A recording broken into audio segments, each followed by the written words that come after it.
मोहतरम सामाइन, अस्सलाम वालेकुम रहमतुल्लाहि बरकातहू। इस्लाम में जहाँ माँ को बहुत अहमियत दी गई है, उतनी ही अहमियत बाप को भी दी गई है।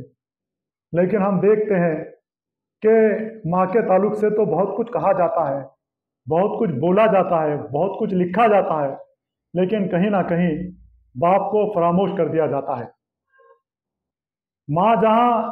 माँ के कदमों के नीचे जन्नत को रखा गया, वहीं बाप को भी तो जन्नत का दरवाज़ा कहा गया है। माँ जहाँ अपने बच्चों के लिए कुर्बानियाँ देती है, बाप भी तो अपने बच्चों के लिए कई तरह की कुर्बानियाँ देता है। बल्कि मैं तो ये कहूँगा कि बाप तो वह हस्ती है कि उसकी तो अपनी कोई ज़िंदगी ही नहीं। जब उसके बच्चे हो जाते हैं, तो जैसे वो अपनी ज़िंदगी को भूल ही जाता है, सब कुछ वो अपने बच्चों पर निछावर कर देता है। अपनी पूरी ज़िंदगी वो बच्चों पर निछावर कर देता है, और वो जीता है तो सिर्फ़ अपने बच्चों के लिए जीता है। बच्चे बड़े होते देख देख कर खुश होता है, बच्चों को की तरक्की पर खुश होता है। बाप वो वाहिद हस्ती है जो अपने से बच्चों को अपने से बड़ा होता देखना चाहता है। वो अपने से ज़्यादा तरक्की करते हुए बच्चों को देखना चाहता है। औरों को मसर्रत है मेरी दौलत पर, लेकिन औरों को मसर्रत है मेरी दौलत पर, लेकिन एक बाप है बस मेरी खुशी देख कर खुश है। बाप तो बस अपने बच्चों को खुश देख देख कर खुश होता है, उसकी तरक्की देख देख कर खुश होता है, और उसके उनके खुशी में वो अपना सब कुछ लुटा देता है। लेकिन हम देखते हैं कि कभी कभी यही औलाद अपने इस लुटे हुए बाप से ये कहती है कि मेरे लिए आपने किया ही क्या है।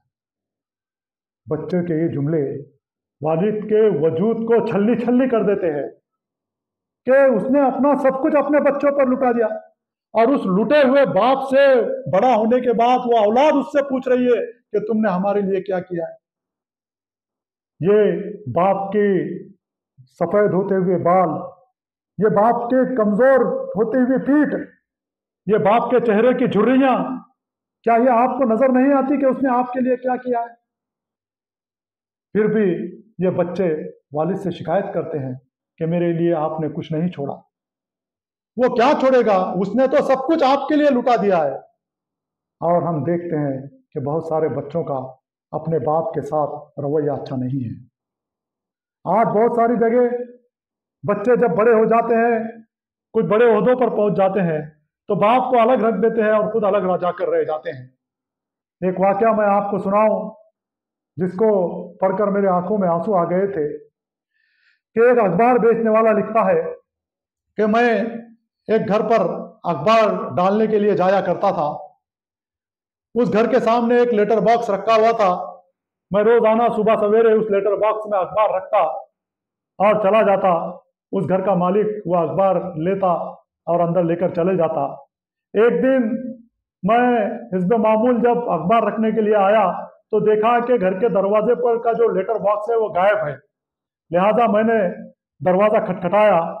अंदर से एक बूढ़ा शख्स निकला जिसका नाम बनर्जी था। मैंने उससे पूछा कि अंकल, ये जो बॉक्स लेटर बॉक्स बाहर आपके दरवाजे पर रखा हुआ था, वो नज़र नहीं आ रहा है। तो उस बूढ़े शख्स ने कहा कि मैंने ही वो लेटर बॉक्स निकाला है, और मैं चाहता हूँ कि आज के बाद तुम अखबार मेरा दरवाज़ा खटखटा कर दिया करो। मैं हैरत ज़दा रह गया। मैंने पूछा कि ये तो हमारे दोनों के लिए तकलीफ का बात बनेगा कि मैं पहले आऊँ, आपका दरवाज़ा खटखटाऊँ, आपका आने का रास्ता देखूँ। इससे तो हम दोनों का वक्त ज़ाया होगा। इससे अच्छा है कि ये लेटर बॉक्स आप रहने दें, मैं ये अखबार वहाँ पर रख दूंगा और आप वो निकाल ले सकते हैं। लेकिन उस बूढ़े शख्स ने कहा, नहीं, मैं ऐसा ही चाहता हूँ कि तुम मेरा दरवाज़ा खटखटा कर ही मुझे अखबार दो, और इसके लिए मैं तुम्हें 500 रुपये महीने के ज़्यादा दूंगा, जो तुम मुझे दरवाज़ा खटखटा के अखबार देंगे। और फिर आगे वो कहता है, बेटा, कभी ऐसा हो कि तुम्हारे दरवाज़ा खटखटाने के बाद भी मैं दरवाज़ा ना खोलूं, तो तुम पुलिस को इसकी इत्तला देना। मैंने हैरत से उन्हें पूछा कि ऐसा क्यों? तो उस बूढ़े शख्स ने कहा कि मैं इस घर में अकेला रहता हूँ। मेरे बीवी का कुछ दिन पहले इंतकाल हो गया है, और मेरा बेटा अमेरिका में रहता है। लिहाजा मैं यहाँ अकेला हूँ, क्या पता कि मेरी ज़िंदगी कब ख़त्म हो जाए और मैं इस दुनिया से रुखसत हो जाऊं और लोगों को ये पता भी ना चले और मेरी लाश इस घर में सड़ती रहे। लिहाजा जब दरवाज़ा खटखटाने के बावजूद भी मैं दरवाज़ा ना खोलूं तो तुम समझ जाना कि मेरी मौत वाक़ई हो गई है और तुम पुलिस को इसकी इत्तला दे देना।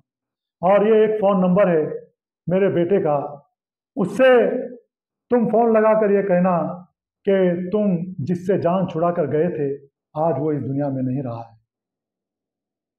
ये ये वाक़या है, ये आज के माशरे की सच्चाई है।